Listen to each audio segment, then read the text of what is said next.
தமிழக வெற்றி கழகத்தோட இரண்டாவது மாநில மாநாட்டுல இந்த ஒரு ஜாமான் மட்டும் என்ட்ரி கொடுத்தா அந்த மாநாடு எப்படி இருக்கும் அப்படின்றத வாங்க பார்க்கலாம். மாநாடு என்றாலே கேப்டன் விஜயகாந்த் அவர்களுடைய மாநாடு தான் தமிழ்நாட்டிலேயே சிறப்பு பெற்றதுங்க. இந்த முறை தமிழக வெற்றி கழகத்தோட இரண்டாவது மாநில மாநாடு மாபெரும் கள்ளழகர் திருவிழாவாக இருக்க போதுங்க. காரணம், மதுரையில 550 ஏக்கர்ல மாநாட்டுக்கான பரப்பளவை முன்பை விட 300 ஏக்கர் அதிகப்படுத்தி இருக்காங்க. இந்த மாநாடு நடைபெறும் நாள்ல விஜய் அவர்களுடைய திருமண நாளும் கேப்டன் விஜயகாந்தின் பிறந்த நாளும் கூடங்க. அதே போல இந்த மாநாட்டுல தளபதி விஜயின் கர்ஜனை டபுள் மடங்கு ஃபயரா இருக்குங்க.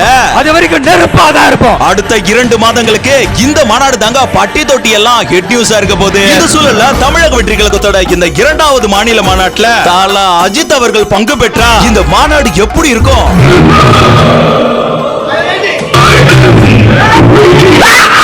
இப்படி ஒரு விஷயம் நடக்காது அப்படின்றது எல்லாருக்குமே தெரியும். பட் ஒருவேளை இந்த மாதிரி ஒரு சம்பவம் நடந்தா அந்த திருவிழா எப்படி இருக்கும் அப்படின்றத மறக்காம கமெண்ட்ல சொல்லிட்டு போங்க.